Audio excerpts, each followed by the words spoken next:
Buenas noches, gracias por sintonizar Rompeviento Televisión por Internet. Bienvenidas y bienvenidos a una emisión más de Todos Somos 132. Esta noche tenemos un programa que quisimos titular Otros Amores Son Posibles, pero antes de pasar al meollo del asunto vamos a tener bloque informativo, vamos a tener convocatorias, va a haber bastante contenido. Quédense, comenzamos.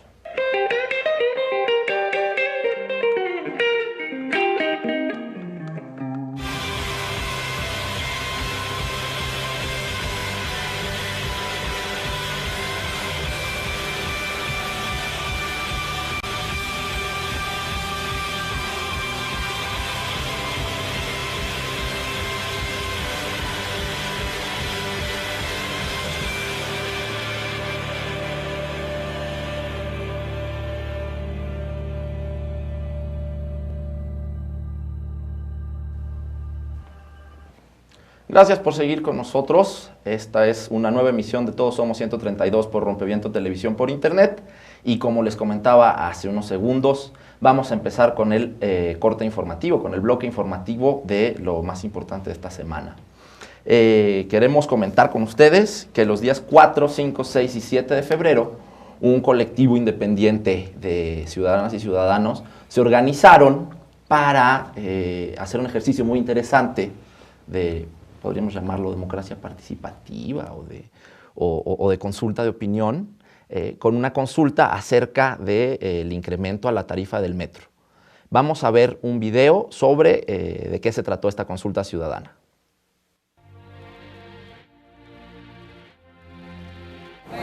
Estas son las urnas, en ellas se van a depositar estas boletas. Estas boletas son las que se les van a entregar a los usuarios. Tiene 3 preguntas simples, ¿no?, que se les va a pedir que contesten. Cada estación tiene 700 boletas, que es este bloque.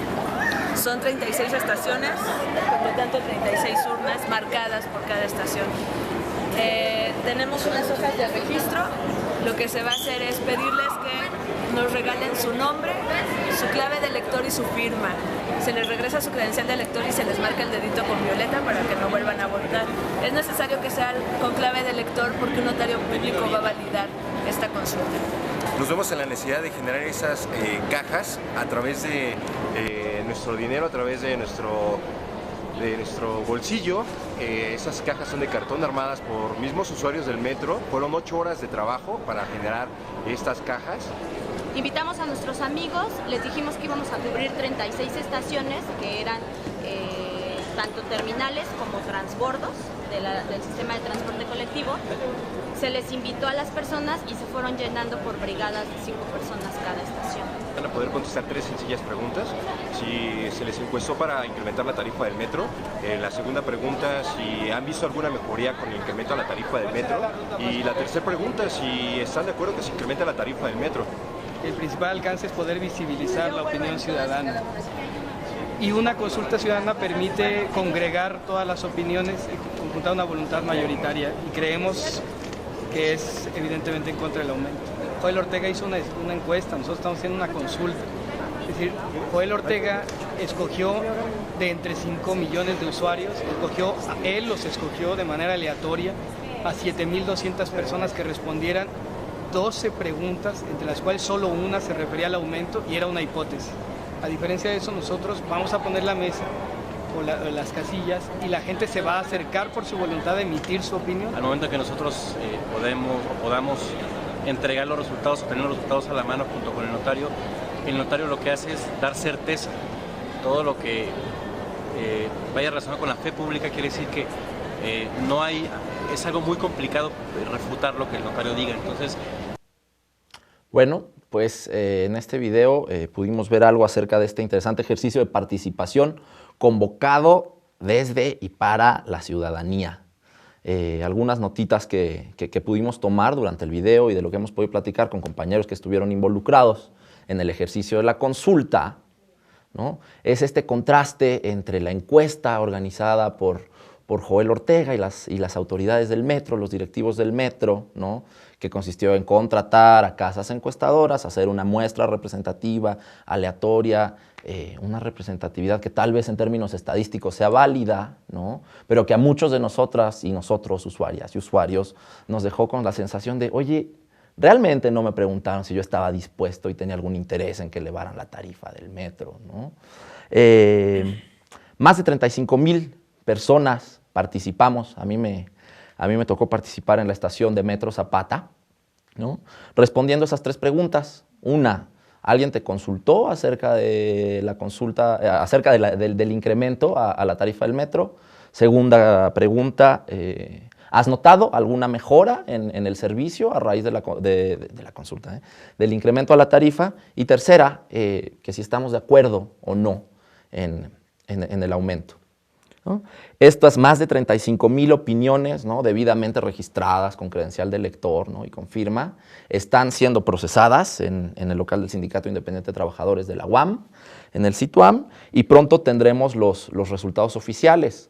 Es muy interesante saber que este colectivo independiente está intentando volver vinculante esta consulta, apelando a la legislación del Distrito Federal. Si se consiguió el porcentaje suficiente de votantes del padrón electoral del DF, se podría obligar a la Asamblea Legislativa del Distrito Federal a cambiar el sentido de la ley, ¿no?, atendiendo a este reclamo ciudadano.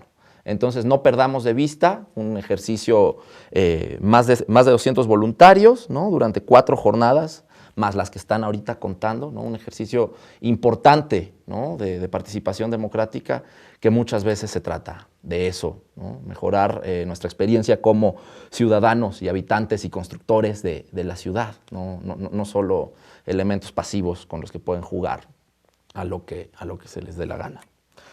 En otras noticias que nos regresan a esta realidad macabra que se está llamando México desde hace unos cuantos años, pues se encontraron en Coahuila una serie de fosas clandestinas con más de 500 cuerpos o restos humanos, ¿no? Es de destacar que en este contexto de violencia, ¿no?, la desaparición forzada, ¿no?, la gente que desaparece se ha vuelto un tema recurrente, ¿no? El norte del país ha protagonizado en ello, y el sábado 8 de febrero, la Policía Estatal de Coahuila informó que a lo largo de 10 días, en 11 municipios, Acuña, Allende, Guerrero, Hidalgo, Jiménez, Monclova, Morelos, Nava, Piedras Negras, Villa Unión y Zaragoza, habían encontrado restos humanos de lo que podrían ser hasta 500 personas desaparecidas. Ha salido también a relucir mucho la incapacidad de la autoridad, ¿no?, y de los organismos institucionales para identificar, ¿no?, para tener las herramientas para identificar quiénes eran las personas o de quiénes eran los restos que han encontrado. Algunas declaraciones oficiales hablaban de que se iban a tardar hasta 4 meses en procesar allá en Coahuila lo que están encontrando para enviarlo acá al DF y poder entonces ver si con pruebas de ADN, ¿no?, una completa desatención, una completa omisión a un tema tan doloroso, ¿no?, tan violento como encontrar restos de desaparecidas y desaparecidos. Y para ponerle más sal a la herida, resulta que durante las excavaciones realizadas ante el hallazgo de la fosa clandestina se han cometido una cantidad impresionante de violaciones a las reglas de preservación del lugar, ¿sí? Y esto lo ha denunciado una organización ciudadana que se llama Fuerzas Unidas por Nuestros Desaparecidos y Desaparecidas en Coahuila, ¿no? Parece ser que con el morbo que genera este tipo de hallazgos, han permitido que la prensa entre a hacer nota roja y han alterado las escenas, han alterado los elementos que podrían permitir investigar e identificar de quién se trata en esas fosas, el terror. Y en otro caso más de este terror que se sigue llamando México, pues parece que hay un desenlace en el caso de Gregorio Jiménez, el periodista veracruzano, que se había reportado desaparecido desde la semana pasada. Hoy han confirmado que encontraron su cuerpo y vamos a ver un video con una carta de periodistas veracruzanos sobre el caso de Gregorio. Coatzacoalcos, Veracruz, 6 de febrero de 2014, Enrique Peña Nieto, presidente de la República, Javier Duarte de Ochoa, gobernador del Estado, Amadeo Flores Espinosa, procurador general de justicia en el Estado, Comisión Nacional de Derechos Humanos, sociedad en general, carta abierta. El ejercicio reporteril se ha convertido en una profesión peligrosa en la zona sur. Hoy exigimos a las autoridades correspondientes encontrar con vida al compañero Gregorio Jiménez de la Cruz, quien fue secuestrado el miércoles 5 de febrero y a más de 37 horas no se tiene ni una noticia sobre su paradero. Somos integrantes de la fuente policíaca. Queremos hacer de conocimiento a la sociedad en general que no es la primera vez que tememos por nuestra integridad. Esta vez fueron más allá y hoy mantienen cautivo a un compañero, pero el año pasado una compañera más tuvo que huir prácticamente de este lugar para salvar su vida. No solo esos casos, también se han dado situaciones donde reporteros han sido privados de su libertad por las propias autoridades, las cuales están encargadas supuestamente de cuidar la ciudad, el famoso mando único. Sumado a eso, hay casos impunes de compañeros desaparecidos en los últimos años. Ya basta, la tolerancia a la inseguridad no debe existir. Por ello, le solicitamos a las autoridades que cumplan con su trabajo. Es increíble que haya homicidios de periodistas en la entidad y esos actos ocurran uno tras otro sin un freno o castigo para quienes son responsables de ello.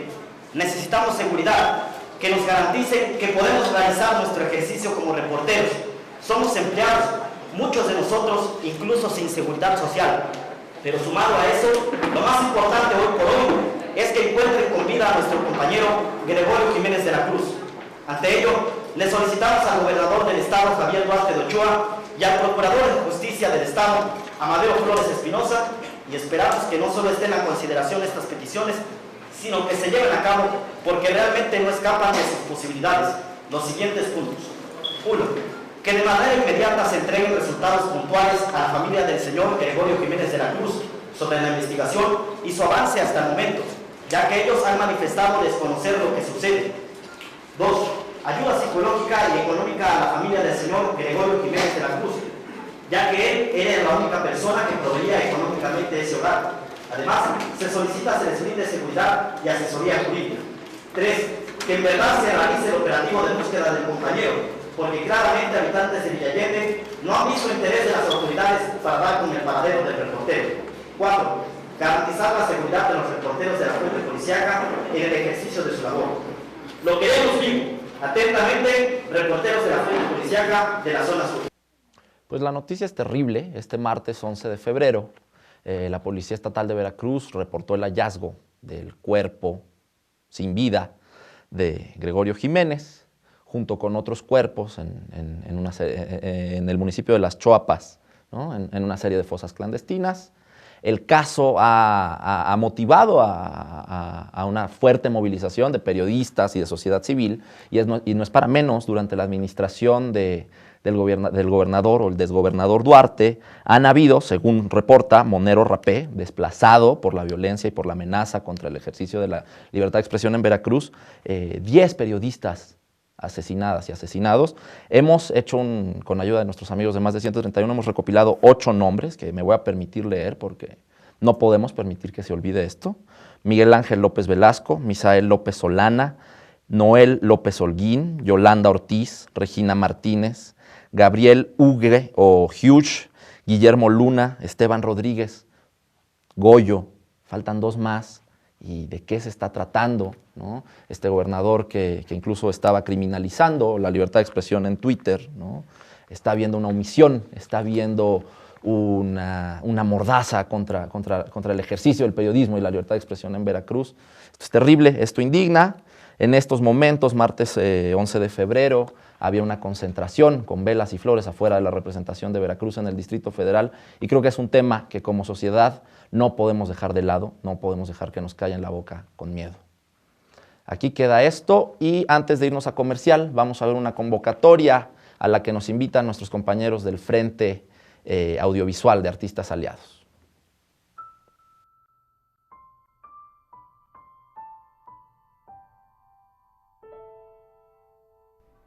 En internet encontramos este video. Se llama El Baile de la Cruz y sucede en Nueva Italia, Michoacán. hace 6 años. Nos sorprendió descubrir en el fondo a un sujeto armado que parece no tener relación con la escena, pero la violencia que se vive aquí mismo hoy en día no es ninguna coincidencia. Hace algunos días la nota del desarme de las autodefensas en Nueva Italia inundó las redes y los medios de comunicación. Lo acompañaban cientos de videos en donde los sujetos armados eran esta vez la escena principal. Nos preguntamos, ¿cómo saber si las autodefensas representan las demandas legítimas de paz y justicia? Y pensamos que no depende de sus armas, sino tal vez de la manera en que se organicen, de la autonomía que mantengan del gobierno, pero sobre todo en que no se conviertan ni las convirtamos en la imagen que reproduce la espiral de violencia que tiene herido a este país.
Estamos de regreso en Todos Somos 132 por Rompeviento Televisión por Internet.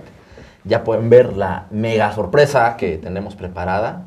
Dos invitadas y un invitado de lujo. El debate va a estar bueno. Pero abusando poquitito de nuestras invitadas y nuestro invitado, voy a complementar un poco acerca del caso de Gregorio Jiménez.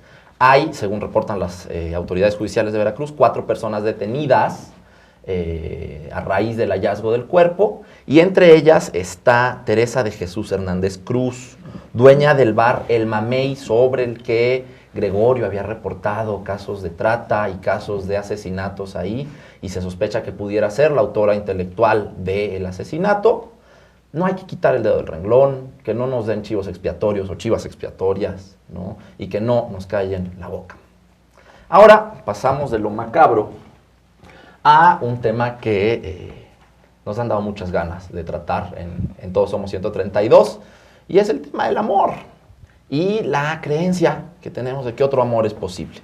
Viene el 14 de febrero, ¿no? El mentado Día de San Valentín, en el que se genera un chorro de basura y se regalan las cosas más cursis de la tierra, ¿no? Y en el que se estigmatiza a quienes no tienen pareja enamorada o enamorado, ¿no?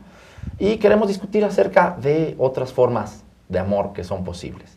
Entonces, invitamos a 3 amigas, bueno, 2 amigas y un amigo de este programa, a Nadia Rosso, a Tadeo Cervantes, ya conocido por nuestros espectadoras y espectadores, y a Mariana Calixto, y tengo aquí Bertadillo. Entonces vamos a permitir que se presenten. Mariana, ¿quieres introducirte?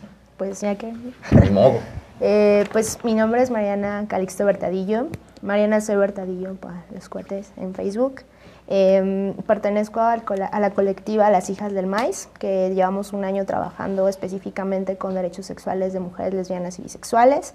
Y pues nada, pues estamos trabajando. Tenemos en nuestro programa de radio, El Maizal, todos los miércoles por Radio Raíces, de 6:30 a 8. Perdón por el comercial, pero tenía que hacerlo. Y pues nada, también somos 132. Eso, de eso se trata. No sé si Tadeo, que está aquí a mi lado, quieras presentarte. Pues soy Tadeo Cervantes, pertenezco al Bloque Rosa, que trabajamos un poco disidencia sexogenérica. Y pues bueno, aquí estamos para hablar sobre otras maneras de generar afectos políticos. Y Nadia. Hola, pues yo soy Nadia, como ya dijeron, y yo pues también soy lesbiana feminista, como la compañera. Yo estoy en el colectivo, en el grupo lésbico universitario, que es un grupo de lesbianas que se gestó en la UNAM. Y también últimamente pues hemos estado trabajando en conjunto con otras lesbianas feministas y estamos con una propuesta que se llama lesboterrorismo. Y pues también hago otras cosas que igual y no se pueden decir aquí. No, bueno, eso. Ya iremos platicando al rato de los temas. La pregunta generadora con la que queríamos empezar este bloque era si se puede discutir políticamente el amor y la amistad, ¿no? ¿Y cuáles son los modos de crear afectos, de amar? No sé si tengan alguna primera idea que quieran compartir al respecto. Pues sí, yo pienso que esta pregunta es como hasta, no sé, discutir el amor políticamente, me parece que el amor es algo político, no hay otra razón. O sea, el amor es una construcción que ha variado en el tiempo, pero tiene tintes políticos siempre, ¿no? Creo que es la forma... O sea, también hay gente que lo quiere discutir a nivel como biológico, metafísico, etcétera, pero fundamentalmente creo que tiene esta dimensión política, ¿no? Y también creo que no hay formas específicas, ¿no? O sea, cuando preguntas cuántas formas, yo creo que hay tantas formas como seres humanos en el cosmos, porque también obedece, o más que obedecer, ¿no? Responde a las cosmogonías, ¿no? A la cultura en la que se recrea cada persona. Y sí creo que también el amor en su dimensión política es un derecho humano, ¿no? Y como derecho humano hay tantas formas de vivirlo y por lo tanto también tantas formas de respetarlo y de irlo enmarcando, ¿no? Y de comprenderlo dentro de todo su contexto. ¿Alguna definición, Tadeo? Pues yo igual como de acuerdo con Nadia, también como el amor no es algo como constante, ¿no? Sino que justo dependiendo de la época y dependiendo de los contextos también ha variado mucho como su construcción misma. Y creo que como sumando con ella, creo que justo esa construcción denota como ciertas formas políticas de cómo debe amarse, pero también lo político en la construcción del amor está en construir otras maneras resistentes de afectividad o de amar. Y pues también pienso que hay cuerpos probablemente que al posicionarse en un espacio por sí solos ya están hablando de cierta manera de política diferente de amar. Okay. Yo encuentro en el amor un ejercicio y una práctica bien humana, bien humanizante, pues, que tiene que ver mucho con la intimidad, ¿no? Y coincido contigo, Mariana, el tema de hay tantas formas de amar como personas en el mundo, ¿no? Y bueno, pero al ser un ejercicio de la intimidad, también es un ejercicio que se puede ver regulado o normado, ¿no? Por la sociedad, y entonces se vuelve un hecho trascendente y político. Tenemos un regalo, podemos decir, de Día de San Valentín para todas ustedes y todos ustedes. Estamos enamorados de ustedes que destinan tiempo a ver este programa, ¿no? Y es un ejercicio interesante. Vamos a analizar este enamoramiento de Tintán. Vamos a confesar que hubieron más de 3 o más de 132 suspiros durante el video aquí adentro del estudio. No sé cómo hayan reaccionado allá, pero sí, en serio, estamos terriblemente enamorados de ustedes todos. No, en serio, que la gente tiene tiempo a ver este programa. merecen este video. Pero entonces, reacciones, comentarios. Pues yo creo que lo interesante que podríamos ver es cómo el cine, cómo la publicidad, cómo otros medios refuerzan un poco justo estas construcciones de amor de las que estábamos hablando, ¿no? En este caso, Tintán, como una tecnología del amor bien interesante que podemos ver en esta película, me parece. Yo diría que más que reforzarlo, son parte de lo que lo construyen, ¿no? Sí, claro. De alguna manera, la cuestión interesante del amor es que no es que se haya inventado desde un sitio nada más, permea absolutamente toda la sociedad. Por eso que tú decías de que adquiere relevancia, creo que el amor es importante discutirlo en términos políticos porque tiene una relevancia política y económica muy fuerte, ¿no? Entonces, bueno, el video que vemos para empezar pues es amor heterosexual, ¿no? Que es como el único amor que hay. Y que es digno del cine. Claro, digno del cine y de las leyes y de todo, ¿no?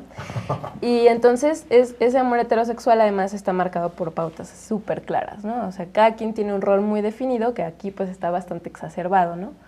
Y luego hay imaginarios que están en torno a él y que aparte pues, aunque sí cambia bastante, creo que no ha cambiado mucho en los últimos 100 años, ¿no? Lo cual también habría que cuestionar por qué seguimos como consumiendo el mismo tipo de idea del amor. A mí también me gusta hablar de eso, de consumo, porque esto que decía Mariana, de que hay 1000 formas de amar, sí y no, porque de alguna manera están normadas, ¿no? O sea, desde que somos súper pequeñas te enseñan los cuentos de las princesas de Disney, ¿no? El Príncipe Azul, luego ves las telenovelas, luego ves los anuncios en la tele, ¿no? Incluso anuncios como de cosas como pasta de dientes o algo, tiene la familia heterosexual perfecta, ¿no? Entonces creo que también no hay tanta, ahí hay que cuestionar eso. Debería haber miles de formas de amar, pero todavía hay una forma de normativizarlas muy fuerte, que no va nada más con que alguien llegue y te obliga y te diga, oye, tú tienes que amar así. Es algo mucho más sutil y por lo mismo es más difícil darse cuenta. O sea, ya lo tenemos introyectado, de alguna manera no lo cuestionamos y lo vamos reproduciendo sin darnos cuenta, ¿no? Creo que esa es la parte también que hay que discutir. Sí, exacto. Vamos a ir a un corte, ahorita regresamos con Mariana, que también tiene cosas que decirnos, y quédense, aquí estamos.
Es un duopolio, ¿no? O sea, Televisa, TV Azteca.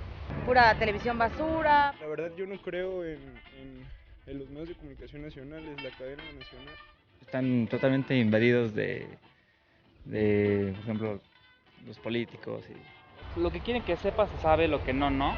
No muestran contenidos ricos y diversos y entonces, pues precisamente por eso siento que están orientados a lo que ellos quieren mostrar nada más y no lo que realmente le puede interesar a la población en general, ¿no?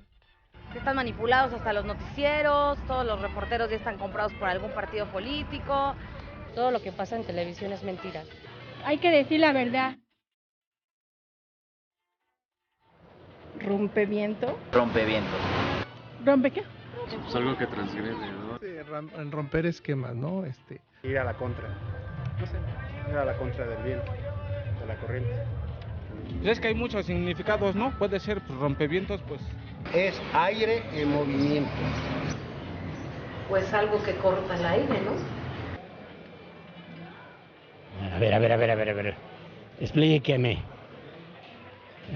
Rompeviento, pues es alguna pared, alguna cosa así, pues ¿qué será?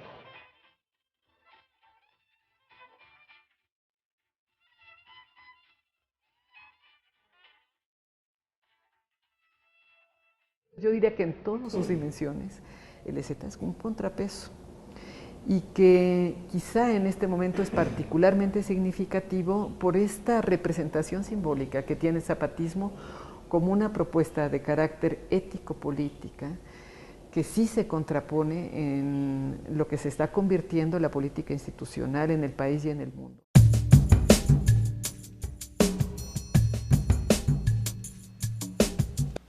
Nos habíamos quedado con que se nos había acabado el tiempo del primer bloque y Mariana todavía no nos compartía sus reacciones y su postura inicial ante el video de Tintán. Así que empezamos con eso, que es lo importante.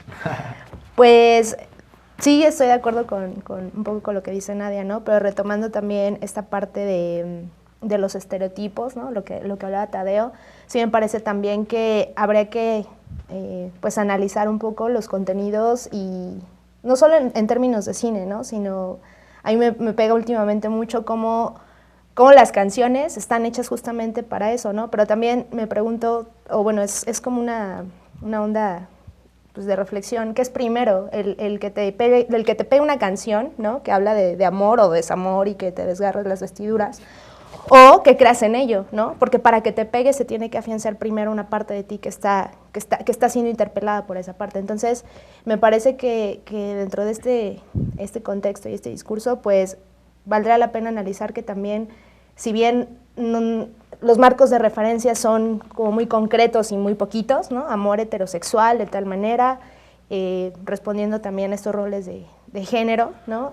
Pues también hay que tomar en cuenta que aún dentro de esos marcos de referencia puede haber ciertos intersticios o lugares desde donde puedes partir para decir que a lo mejor pues estás amando de otra manera, ¿no? Y que las pequeñas desobediencias al final también están creando y recreando formas distintas de amar por muy dentro del huevo que estén, ¿no?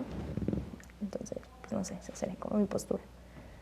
Sí, también creo que esto de que fue primero como la creencia o la interpretación, creo que pues no sucede así, en realidad es como que es todo el tiempo dialéctico y está todo el tiempo una cosa retroalimentando a la otra, no es que haya algo surgido primero, ¿no? Justo tú vas creyendo esto y al mismo tiempo vas consumiendo, y también una misma, en el momento en el que está consumiendo estos discursos de amor, pues está fomentando que se sigan produciendo, o sea, es como una cuestión muy, muy compleja, ¿no? Sistemática. Y eso que dices a mí me gustaría como rescatarlo, o sea, tampoco hay que pensar que somos víctimas pasivas de los discursos del amor romántico, que de alguna manera nos pega muy fuerte desde pequeñas y es difícil salirse de ahí, y de otra también somos totalmente agentes de transformar eso, ¿no? Que eso es parte, creo que, de lo que decías del programa, ¿no? Otras formas de amar son posibles y claramente que lo son, ¿no?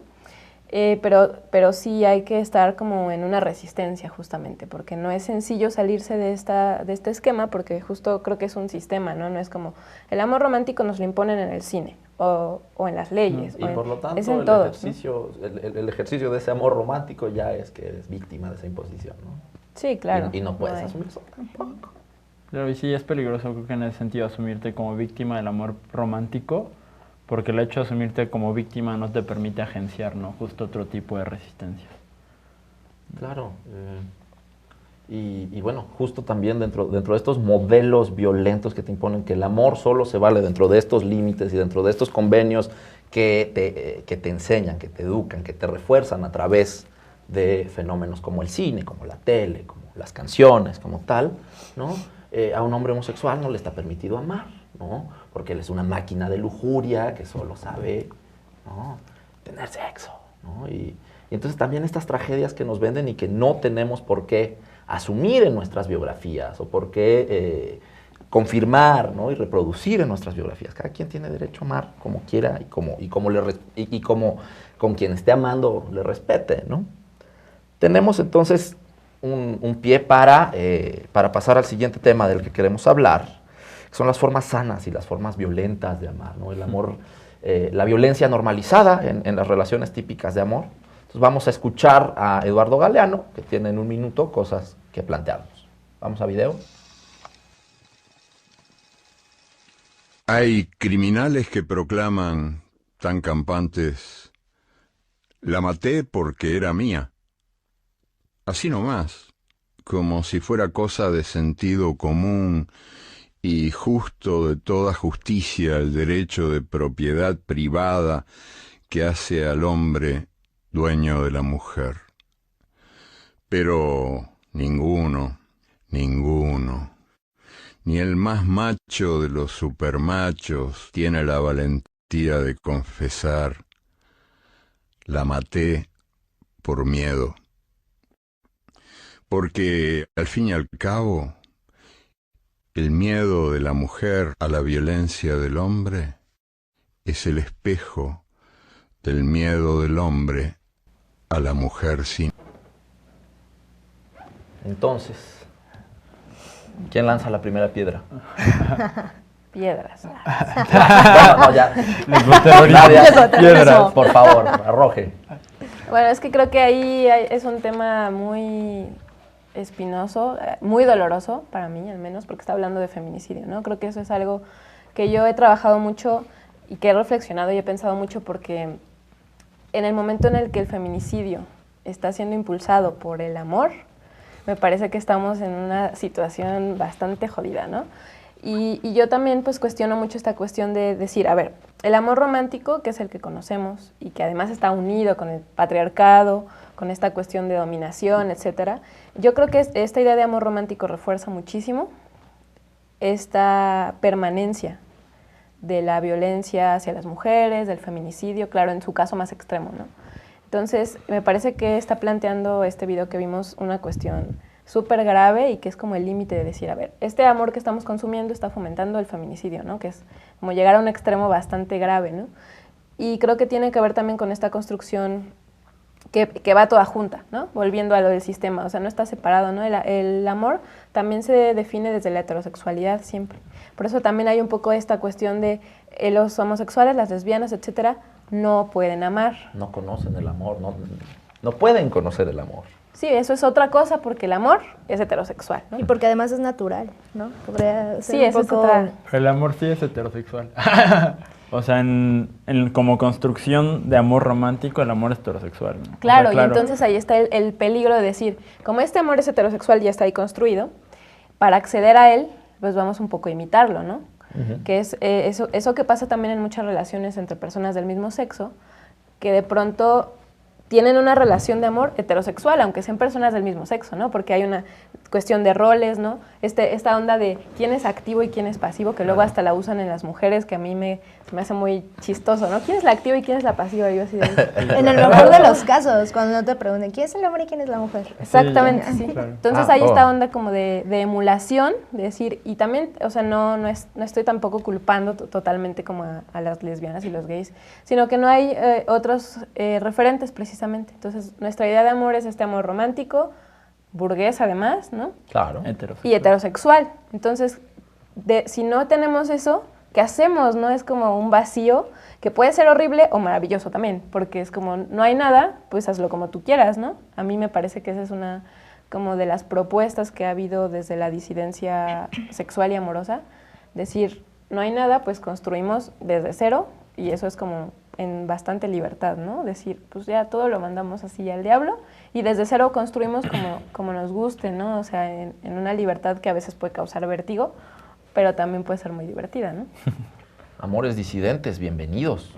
A mí me parece como importante remarcar, porque creo que estamos hablando mucho de heterosexualidad, pero creo que no estamos demonizando las prácticas, o sea, una práctica hombre-mujer en ese sentido, sino más bien entender la heterosexualidad como todo un sistema político, todo un sistema de poder y todo un sistema de construcciones que parte de las cosas que construye junto es una manera de amar, una manera de amar que no sé, qué tiene que ver con posesión, una manera de amar que tiene que ver con celos o con pertenencias, ¿no? Entonces creo que es importante recalcar hacia dónde vamos cuando hablamos de heterosexualidad.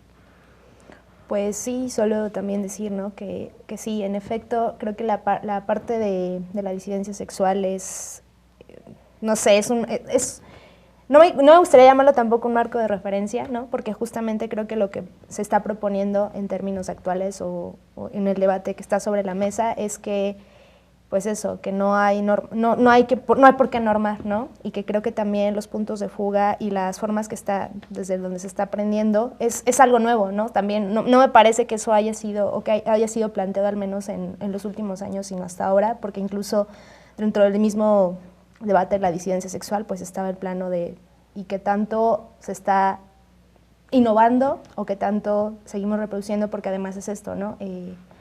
Lo que decía Nadia al principio es, pues pareciera que entonces la construcción del amor es algo que ya está acabado, y entonces tenemos que ir hacia allá, y entonces tenemos que casarnos, y entonces tenemos que tener familias, ¿no? También como parte de la disidencia sexual, y tenemos que ir hacia un camino construido, claro, que, no sé, o sea, a mí también, ¿no? Son posturas que creo que también pueden entrar a debate. Sin embargo, creo que lo importante y lo más chido de esto es que pues permiten y resignificar mucho las experiencias y sobre todo las emociones y el cómo las estamos viviendo desde distintos lugares, incluyendo la experiencia heterosexual, que más que como imposición pues se puede retomar como algo que se elija, ¿no? O sea, pero pues, no sé, también es debatible.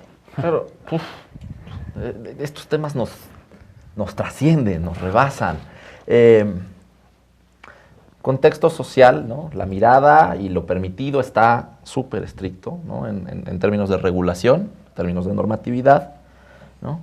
Y es bien importante que desde dentro y desde fuera de estos límites se dé la lucha por el derecho a amar en libertad, ¿no? Alguien de ustedes lo había dicho, ama a quien quieras, como quieras, como puedas. No porque esté permitido en las reglas, deja de ser amor tu amor, ¿no? Entonces, pues bueno, vamos a seguir hablando de amores disidentes regresando del corte. Oh, Dios mío.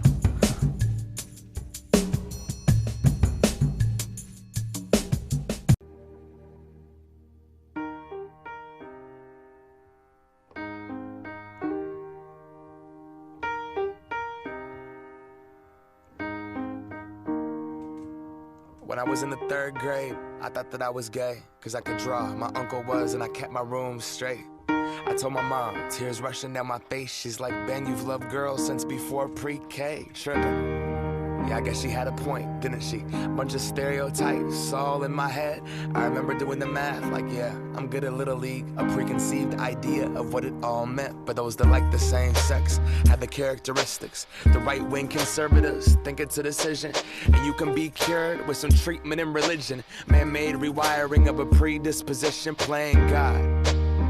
Oh nah, here we go. America the brave still fears what we don't know. God loves all his children, it's somehow forgotten, but we paraphrase a book written 3,500 years ago. I don't know. And I can't change, even if I tried, even if I wanted to. And I can't change, even if I tried.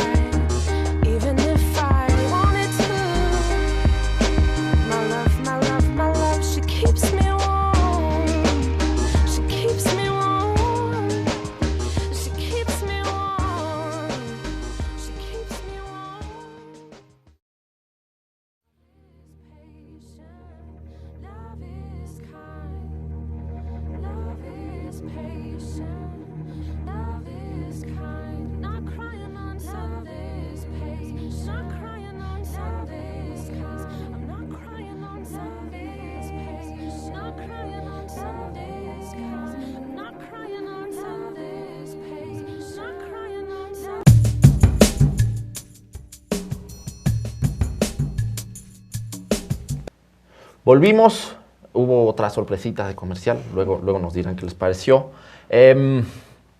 Tenemos que apurarnos, que este ya es nuestro último bloque y parecía que apenas estamos empezando la discusión, ¿no? Entonces, queríamos contarles algo que nos enteramos hace apenas que nos vimos antes de empezar el programa, que Nadia hizo una tesis interesante sobre el derecho a amar, ¿no? ¿Cómo se llamó tu...?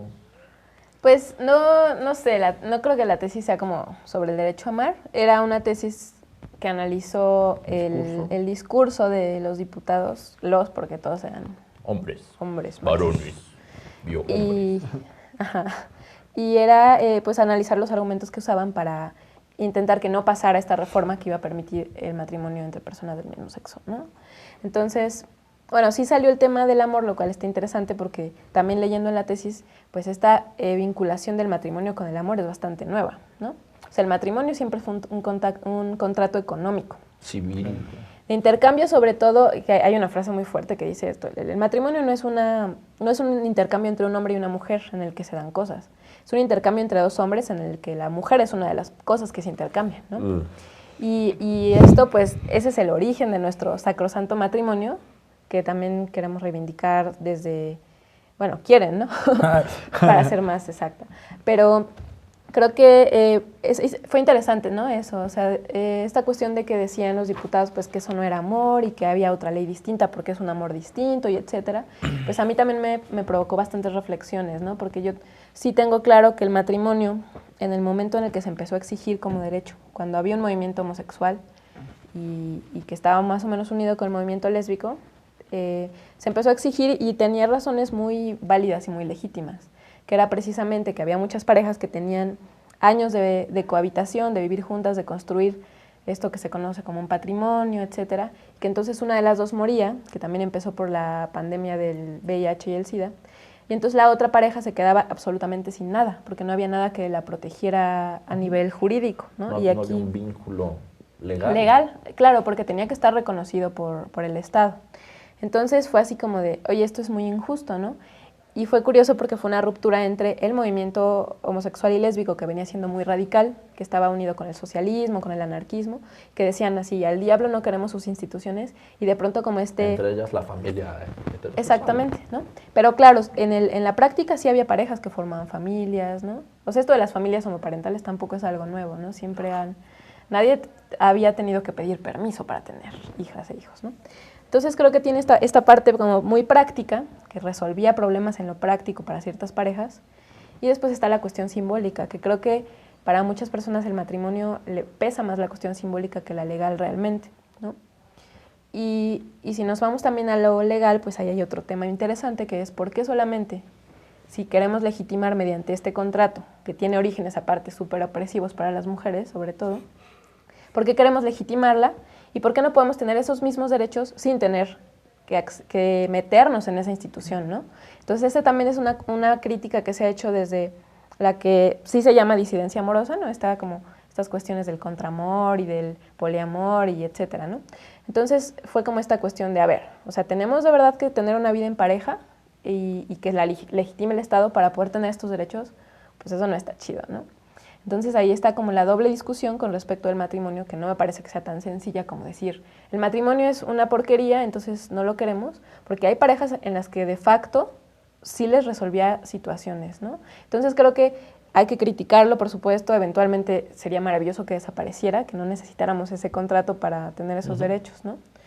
Pero también me parece que esa crítica tan feroz un poco olvida esta parte en la que sí hay parejas a las que les resuelve problemas graves, ¿no? O sea, cuestión de enfermedad, que yo no pudiera entrar al hospital a ver a mi pareja, ni siquiera decidir sobre qué se iba a hacer con su enfermedad, nada, ¿no? Entonces, o la cuestión de la crianza de un hijo que es de los dos, pero que solo está registrado el nombre de uno, y si ese uno falta, luego quién responde.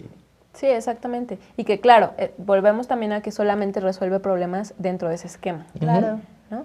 Entonces, pues en lo que se van construyendo otras formas, ha resuelto algunas cuestiones, y eso no quita que vamos a criticar no solo lo que significa a nivel como simbólico y etcétera, sino también a nivel práctico, porque esas leyes solo se dan en esos contextos. O sea, porque yo no puedo acceder a tener seguro social, etcétera, con otra persona o personas si no me caso. Eso es como un tema también que hace claramente como patente que el amor y la construcción de pareja es algo totalmente político y económico, más que una cuestión del corazón y metafísica. Y es un ejercicio de dominio, ¿no? Y es un ejercicio de pórtate así o no cabes o no eres. Es una construcción simbólica de poder, ¿no? También. O sea, si en tanto obedece también a esa lógica de la que habla Nadia, ¿no? Y en la que te tienes que comportar y reivindicar, bueno, no reivindica, al contrario, ¿no? Te tienes que, pues eso, sentir interpelado y obedecer a esa lógica, entonces pues solamente funciona en términos de eso, ¿no? La otra parte, ¿no? El construir otras formas me parece que también es pues es muy revolucionario en términos prácticos, pero al mismo tiempo pues no hay que negar que en la parte de incidencia política y el poder llegar a que eso construya otras formas, pues sigue teniendo, pues no sé, se sigue peleando pues por esos derechos, ¿no? Y fuera del aire estaban diciendo, ¿no? Entonces habrá que pelear por esos otros derechos y hay que pelearlos, creo que desde la trinchera personal y también pues colectiva, ¿no? Que, no sé, es un tema muy complicado. Gracias. Tadeo, ¿quieres decir algo? Es que a mí, bueno, como coincido mucho con ustedes, pero también creo que lo que el matrimonio no hace es representar muchas veces estas otras formas, como no nos representa, de poder construir otro tipo de relaciones, ¿no? Justo creo que no sé en qué tanto medida sí responde a formas prácticas, pero también en qué tanto cuánto te estás como institucionalizando o estás entrando como a una norma y un deber ser. Yo tampoco me casaría con la idea, ni me casaría. No, yo tampoco. Pero creo que debe ser algo que se mantenga sobre la mesa. Alguna vez alguien también cuestionaba mucho, ¿no? Y ustedes como disidencia sexual se siguen queriendo casar, entonces, ¿qué pedo? Y yo, pues es un derecho también que deberíamos tener todos. O sea, el hecho de que tú decidas casarte, o sea, la ley te tiene que garantizar que te puedes casar si quieres, ¿no? Claro. Y esa parte de acceder a eso ya es también parte a lo que me refería al principio, ¿no? Es un derecho humano. Y si tú quieres hacerlo, ¿no? Pues es tu pedo. Pero que la ley en el marco del que estamos hablando te lo garantice, no debe ser problema. Es un tema de igualdad entre personas, ¿no? No por ser o pensar o actuar de tal o tal modo, tienes derecho a una serie de privilegios dentro del término de la convivencia civil y legal que otros no, ¿no? O sea, ahí, pero que no tu forma de ser, actuar y demás se tenga que inscribir a un solo y único molde de convivencia para, no sé, es una navaja de doble filo este tema y da para muchos otros programas. Nadia me mira con ojos. No, pues estoy pensando en eso que dices del doble filo y que, como dice Mariana, a nivel de derechos, tienes que tener la libertad de elegir si lo haces o no. Antes no había esa libertad porque era no o no, ¿no? Y por otro lado, pues ya si nos metemos a la cuestión teórica y simbólica, pues en realidad el matrimonio, además de su historia de opresión hacia las mujeres, que en ese sentido las mujeres mucho menos deberíamos de querer casarnos, porque claro, es totalmente una subordinación escrita, ¿no? Y que si uno lee la ley matrimonial, está ahí, ¿no? Algunas cosas que se han modificado, pero ahí se ve, ¿no? Como todos estos vestigios. Y por otro lado está la cuestión también de que a mí me parece importante resaltar que a veces hablar de esta libertad de amar y de esta diversidad de amar y etcétera, y que todos somos personas y así, se pierden de vista muchas cuestiones políticas donde sí hay diferencias. O sea, hay diferencias en la práctica y en cuestiones teóricas de poder y de violencia entre ser hombre, ser mujer, ser lesbiana, ser homosexual, ¿no? Hay muchas diferencias que creo que hay que tomar con cuidado este discurso de todos somos libres de amar, ¿no? Porque también luego este discurso de todos somos personas invisibiliza de nuevo, por ejemplo, a las mujeres, ¿no? A las lesbianas y a otras posturas que son de lucha y de resistencia. Y también por eso retomo como rápidamente para un poco cerrar y no comernos más tiempo, esta cuestión de la orientación sexual, que se usa mucho en el discurso de diversidad sexual, me parece que no es una categoría que se puede emplear para un análisis político, porque lo que nos importa no es si nacimos, si nos hicimos, etc. Eso no importa, lo que importa es la práctica y eso cómo incide políticamente, ¿no? Entonces, en el caso, bueno, de las lesboterroristas, retomamos estas cuestiones del lesbofeminismo, que es el que postula lo que decías tú de la heterosexualidad como un régimen político, económico, y no como una práctica sexual. Porque las prácticas sexuales, ¿por qué habrían de importar? O sea, ¿a quién le importaría si no tuviera un trasfondo político y económico? Entonces aquí está la cuestión. O sea, todo este sistema se sustenta pues en la familia pequeñita nuclear, que es de hombre, mujer, hijos e hijas, donde es el sustento como económico, donde pues además se sustenta porque el hombre tiene trabajo remunerado, la mujer tiene trabajo no remunerado, ¿no? Si hay esta cuestión de decir si el trabajo de las mujeres doméstico fuera remunerado, el sistema capitalista ¡pum!, se cae, ¿no? Porque ¿quién va a pagar todo eso? No lo pagan, ¿no? Y reproducir, ¿no? Reproducción, de cuidado, toda esa cuestión no se paga, ¿no? Entonces, por eso la heterosexualidad no es como la práctica sexual y por eso no es como una diversidad sexual. Hay una diversidad sexual, claramente, ¿no? La forma en la que a mí me gusta coger y a ti, a ella, etcétera, son distintas, pero eso no es el punto del meollo, ¿no? Creo que por eso hay que distinguir. Y, pues, por último, esta cuestión de posicionar políticamente, ¿no? En el caso de las lesbianas es una postura justamente que es una reacción ante eso, ¿no? Ante decir, a ver, nos subordinan por aquí, por allá, etcétera. Y luego en el discurso de la diversidad sexual también está esto de, bueno, voy a andar con una chica porque así nací, no tengo otra opción, pero nos vamos a casar y pues igual y ella como que le hace de hombre y pues yo lavo los trastes y yo tengo una hija y ella va a trabajar, ¿no? Entonces reproducir todo esto pues no resulta tampoco tan disidente, ¿no? Por eso si lo vemos desde una postura política ya tiene sentido, ¿no? Entonces creo que esa es la importancia de decir el amor y la sexualidad y toda esta cuestión es político, ¿no? Entonces lo vemos como tal. Nos comió el tiempo, no nos dio tiempo de más. El debate sigue pendiente. Ojalá nos dejen hacer otro programa de estos porque las lesboterroristas tienen todavía mucho que decirnos. Tadeo casi no nos dejaron hablar hoy. Gracias por sintonizarnos. Hay un anuncio que les vamos a tuitear, una convocatoria para el domingo. Pues, más bien... bueno, estamos haciendo como en conjunto y es una cosa lúdica que se llama las vulvas voladoras y es como, ven a volar tu vulva o como decía Mariana... bueno, yo no lo decía, pero pues, se estuvo diciendo mucho, haz de tu vulva un papalote, ¿no? Y lo que vamos a hacer es papalotes con formas de vulva, que también las vulvas siempre son como de, ¡iu, guácara, no las enseñen, ¿no? Y pues los vamos a volar, ¿no? Y la idea también es recuperar como basura del 14 de febrero, que esto es muy literal y simbólico, la basura del 14 de febrero, ¿no? Recuperarla y hacer esto también para reciclar y pues una cuestión lúdica y de visibilización. Entonces va a ser el domingo, domingo que es 10 de la mañana en el hemiciclo a Juárez, en la Alameda. Y también creo que es importante mencionar que es necesario que nos volvamos a esto, ¿no? A ser visibles, a reapropiarnos del espacio público y a reunirnos, ¿no? A atar y en esta parte del amor, pues demostrar que la disidencia está presente y que se pueden construir otras formas, pero estando allá afuera y estar presentes en el espacio. Nos pasamos por mucho. Gracias por venir. Bueno, seguimos viéndonos. Gracias. Bye. A ver qué cortaron.